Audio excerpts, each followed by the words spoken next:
Well, good morning. I remember when I was 18. Maybe I was 17. I think I was 17. 17. Our youth group went to our city pool. And people were jumping off diving boards, and at the time, I really didn't know how to swim. Honestly, I'm over 40, and I still, to a degree, do not know how to swim to the max. I can swim a little bit, but if my feet don't touch the ground, I'm not comfortable unless I have a life vest on. Now, can I swim in deeper waters? I can. Am I good at it? No. Do I want to do a long distance like that? Definitely not. So, but I can swim some. But at the time, when I was 17, I couldn't. I had the idea of it, and that's about it. But a bunch of people were jumping off diving boards, and I really, really wanted to do it. And I was with the youth group, and I told our youth leader that I wanted to do that. And when it came down to it, we had it set up. We had okay with the lifeguards that he would get in the water and he would be on the edge, and I would kind of jump toward that direction, but I could go off a diving board, which to this day I haven't done it since. I really don't think it's a good idea for me. But it was something I wanted to do.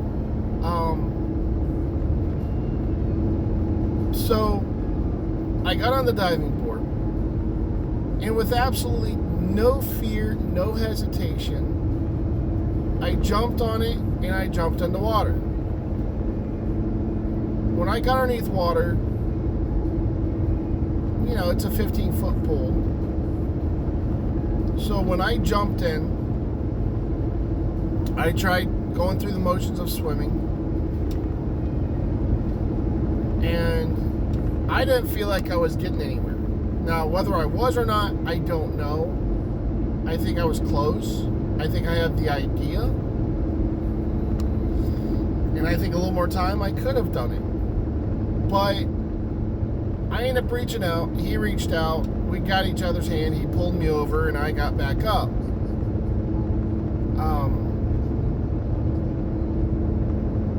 I had no fear, no hesitation. I just did it. It was fun. I really, really enjoyed it, and I'm also grateful that it was done in a way where I was able to do it. It was safe. It was controlled. And when I jumped, it was toward the corner. Now, I want to bring that back to a story of something else that I really want to make you think about. Back in the Old Testament, Noah was a man that was seen as a godly man. And I know we all know these stories, but I want you to think. I want to put it in a way, context that will help you understand just how life-changing, how fearless he had to be to do this. God said to build a boat. And there's a song that's out now that's called Build a Boat, and it's fantastic. But Noah was asked to build this giant boat. They never had rain. They didn't have an idea what rain was. They never had a flood. I mean, the water was always in a consistent place to this point. But God said to build a boat, gave very specific directions on the length, the depth, the height, and said everything will come together at the end. So Noah built this boat, and people were coming up to him and says, "Why are you doing this? We don't, Noah said it's going to rain, it's going to flood. Anybody that wants to be in it can be in it." They laughed at him. Noah's doing this with no hesitation and no fear. And it's controlled. Not controlled in the way I was when I jumped in the water, but it was controlled in the fact that God had him the whole way. God directed him. And Noah, without hesitation, with the help of his sons, with the help of his wife, and I'm sure her help was more of, at the time, because of the way women was at the time, she was making the food, she was feeding them, she was taking care of them, in that sense, making sure they had clean clothes, whatever. Take care of the household. But Noah had no fear. He's building this boat. These people are making fun of him or telling him that he's wasting his time and there's no such thing as rain or a flood or any of this stuff. And Noah said, it will come and you guys are welcome to be on the boat. And you know he was more than welcoming. He was reaching out with his hand trying to help them out of the water, so to speak. But they kept saying there's no such thing. Noah got closer and closer to completion. And he finished it. And all these people are in doubt. All these people are in fear of jumping into this water that I was fearless for. And Noah builds this boat and gets it done. And all these people are saying it's not going to happen. You have a completed giant boat in your backyard, and all this imaginary rain and all this imaginary flood is going to come. Nah, we don't believe you. And just think of how all these people started to feel when all these different animals started showing up and getting in the boat, 2 at a time. 2 lions. Now, you know they were in fear of lions. 2 baboons, 2 gorillas, then 2 tigers. And they're probably in confusion why there's lions and tigers. And then bears come in, different kinds of bears. Those are some of the most feared animals known to man. Rattlesnakes, poisonous, alligators, snap your jaws off, love me. And you know how much prep Noah put into this too, as far as food and stuff, for the animals, for themselves. And again, miracles of God. Noah's jumping in the water, no fear, no hesitation, building this boat, all these animals coming on.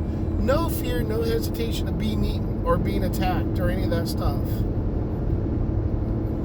He had mice. He probably had mice. He probably had rats. He had bearded dragons. Those are awesome. I have one. They're fun. Very relaxing. Very chill most of the time. And it was like a petting zoo where all the animals were condensed into very small areas. And they got along. Nobody ate anything. Lambs, rabbits, food for a lot of prey, owls, canaries, birds, just you name it, it was in there. If you can think of the animal, it was in the ark. And then Noah and his 3 sons and their wives and his wife all went into this boat. And you gotta imagine that he's standing in the doorway telling people to get in the boat. Rain's coming. And it was probably starting to cloud over and all the people are getting afraid, but would not take that leap of faith into that boat, sorry. Just past a car that was turning around, so that's why I said car. But all these people were afraid to get in this boat, not because they were afraid of what was to come, because they were ignoring that. They were afraid to look stupid. They were afraid because they didn't want to look bad in front of other people. They were afraid because they didn't want to take a leap of faith into something that was not known. I mean, we're told to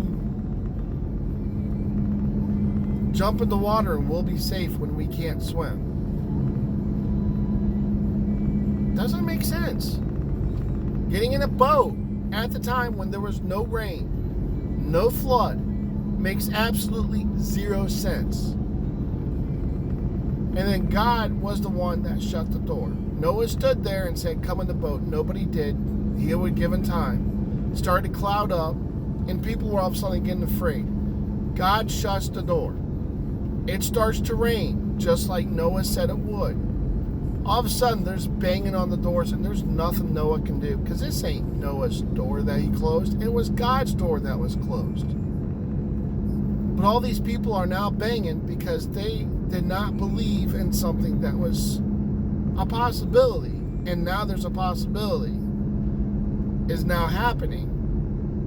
The possibility is now happening. And now people believe, but it's too late. God says, I will knock on the door, and you're the one that has to open the door. Now, in the end times, there's going to be a lot of people that's going to be knocking on that door and won't be able to open it because it's too late. Don't be too late. Be like Noah and his family. Be like me on that diving board. I was not hesitant to jump off that board. I jumped off. I went in the water. Noah and his sons were in a boat, safe. All those animals were safe. And for 40 days and 40 nights, it rained, and it poured, and it rained, and it poured. And there was no spread of earth that was uncovered. Was there tempers flaring in the boat? I almost guarantee there probably was. But they were able to get away and take care of animals, and they had a job to do, to take care of the animals. And you got to be sure that they made sure they were able to do that. They had enough food. So, God says, I am taking time now to prepare a place for you. Now the question is, are you willing to make that leap into believing in something that to a degree might not make sense? And that's being a Christian. And Christian isn't on how people act. Christianity isn't on how people deal with people in church or the hypocrisy or all that stuff. Christianity is a belief in Jesus Christ. If you believe with your mouth and confess with your heart that Jesus Christ is Lord, you shall be saved. It's a personal relationship. Are you afraid to take that leap, or are you open and willing to take that leap? If you have taken that leap, then bless you. Angels in heaven are rejoicing and flipping out and just excited. So that's my question for you. Where do you stand? I don't need to know. I'm asking for a like, share, and subscribe. See future videos that I make. Trying to be positive, encouraging, but also being real in the fact that, someday Christ is going to come back. And when he comes back, you're going to want to confess with your mouth and believe in your heart. The question is, are you going to do it now, or are you going to do it when it's too late? So I appreciate you, and I pray for all of you. It's not very many people compared to a lot of people on Facebook, on YouTube, and that's okay. Hopefully this goes to at least one person that really hits home. Believe in your mouth, confess in your heart that Jesus Christ is Lord, and you shall be saved. Be blessed. Come as you are. You don't need to change a single thing. Just come as you are. You will have life eternal. And there's a big meaning behind that. And that means that you might die physically, but your spirit and your soul will live forever. Literally. Take that leap of faith. You guys be blessed, and I'll see you later.